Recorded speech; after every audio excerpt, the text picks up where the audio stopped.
माझं नाव सागर पालवे. मी पारुल युनिव्हर्सिटीकडून आज आपल्या TV9 एक्स्पोला आलेलो आहे.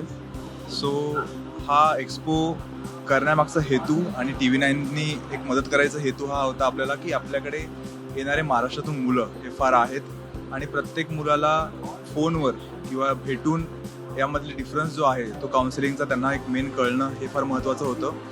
आणि एक्स्पो जास्तीत जास्त नंबरने मुलं यावं याच्यासाठी TV9नी बरंच हेल्प केलेली आहे.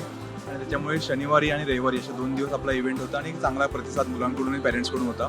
मेनली माझ्याकडे मुलं यायचं कारण आणि काउन्सिलिंग करायचं कारण हे होतं की आपल्याकडे एक पूर्ण ऑलराऊंडर जो स्टुडंट आपण जनरेट करतोय, मुलगा जो बनवतोय, तो त्याच्या फीज कमी फीज, जास्तीत जास्त एज्युकेशन, प्रॅक्टिकल बेस्ड एज्युकेशन आणि मिळणारं प्लेसमेंट्स. सो यामुळे स्टुडंट आणि पॅरेंट्स हे स्वतःहून पण येत आहेत आणि एक रेफरन्सकडून पण बरीच मुलं आपल्याकडे येत आहेत. स्टुडंटनी जो कोर्स त्याला आवडतो, ज्यात तो पॅशनेट आहे किंवा त्याचं एक काहीतरी करायची अशी इच्छा आहे, त्याच कोर्सेससाठी त्यांनी जावं. सो मी हे सांगण्याचा एक प्रयत्न आहे माझ्या मुलांमध्ये की आपल्याला जे आवडतंय, जे आवडायचं आहे आणि जे एक करायची इच्छा आहे तेच आपण कोर्स चूज करावा, ना की पॅरेंट्सला जो हवा आहे तो.